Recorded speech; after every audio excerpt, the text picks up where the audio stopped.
Hi, first grade. So I actually recorded a video and it didn't save, so I'm gonna have to redo it real quickly. So what we're gonna do is we're going to be working on a Pete Mondrian Owl. So as we've been talking, we were looking at how his artwork was constantly changing. So in the beginning of his life, he was outside, he's doing landscapes, doing things with trees, and then gradually those trees started getting more and more simplified, getting more like a line and more very simple shapes and then very simple colors. And gradually it continued to get more and more simple. He moved to New York City, he stopped painting outside, he started painting up in a building, he looked down at the road. And so we're going to be taking that idea and getting to a more simple form. So we did our tree and now we're gonna make a connection and pretend, hey, now we have a Mondrian owl sitting in our tree.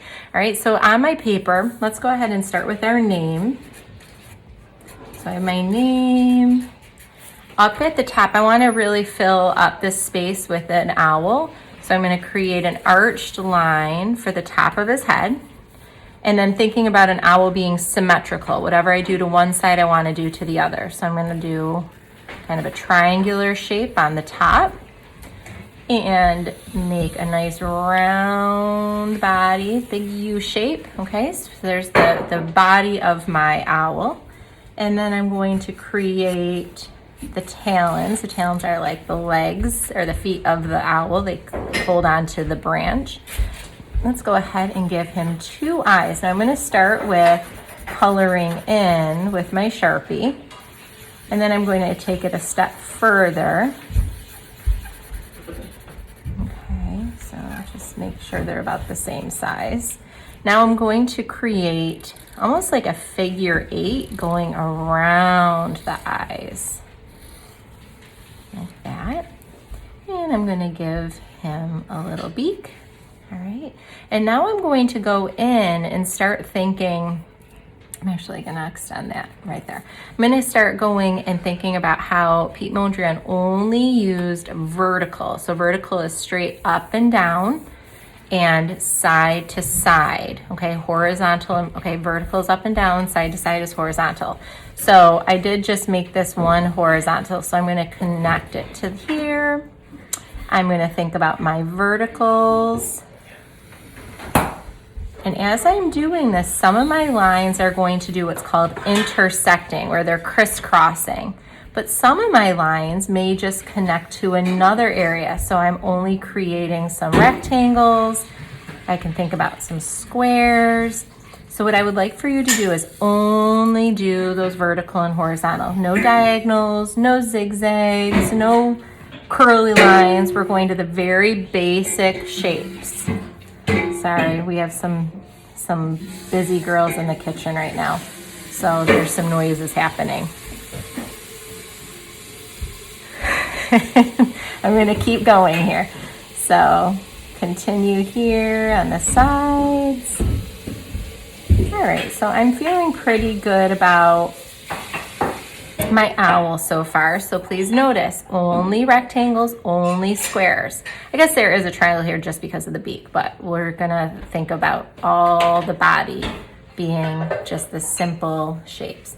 Now, if you would like, you could create another horizontal line, horizontal going side to side, and I'm gonna make that a branch. And to make it a little fun, I could even come in, make a few vertical and horizontal lines. All right, just to continue connecting with that Pete Mondrian style.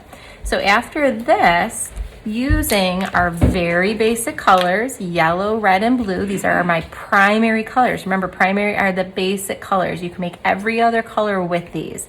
So Pete Mondrian, that's what he did. He said, oh, I'm gonna get to even the most simple form.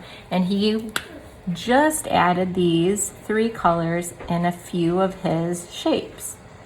So what I will do is I will put a picture up so you can see his artwork.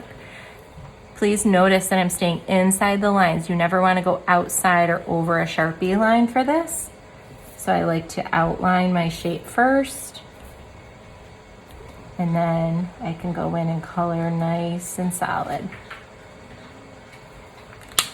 So I'm going to do some blues, some reds, some yellows, and I like to have them scattered around. They're not all clumped in the same area.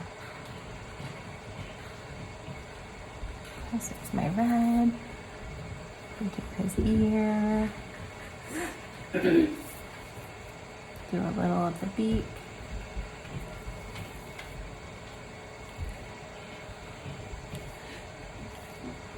So I will be back as I continue working and have fun. And then we'll come back and we'll look at it and evaluate what do we want to add, what do we want to change, and then we can move on from there. Have fun.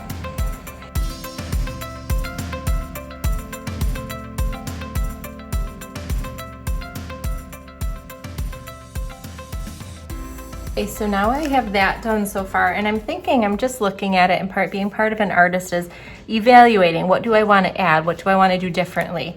So a couple of things, I'm looking at my beak, and I'm going to create a line in there. And the other thing is, Mondrian a lot of times would even use black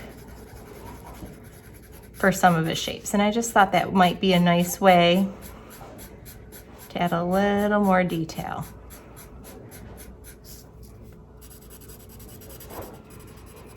So you could use a black marker. I'm just using my Sharpie, and I'm not going to do too much with the black.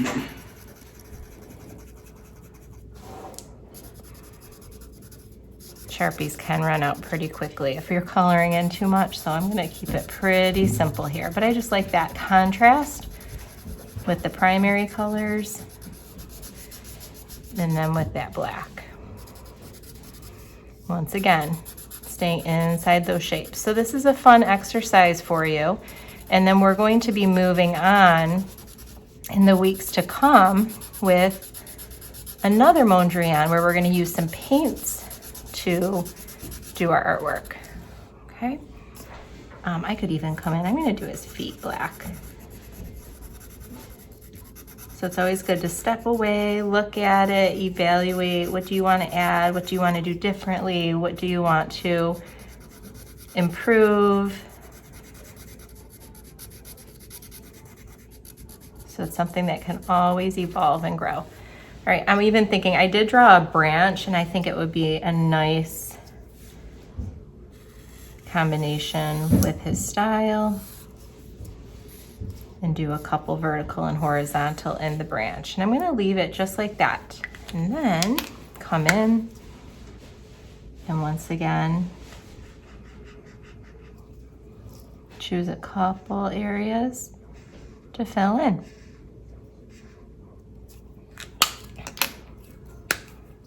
Remember, you don't have to do all of the white. And I'll put up a Mondrian painting in this video just so you can see how we're making a connection with his later artwork. He was someone that was always changing, always evolving, always trying to come up with new ideas, right? So I am feeling pretty confident being done. So have fun. I'm gonna let you take these home if you finish. If you need another bit of time and you wanna leave it, that's fine as well. But do remember, only vertical, only horizontal, only red, yellow, and blue, and then you can do some of the blacks. Remember, black is not considered a color on the color wheel, okay? So black is a neutral, so this is not going to be considered a color like red, yellow, and blue. All right, happy creating.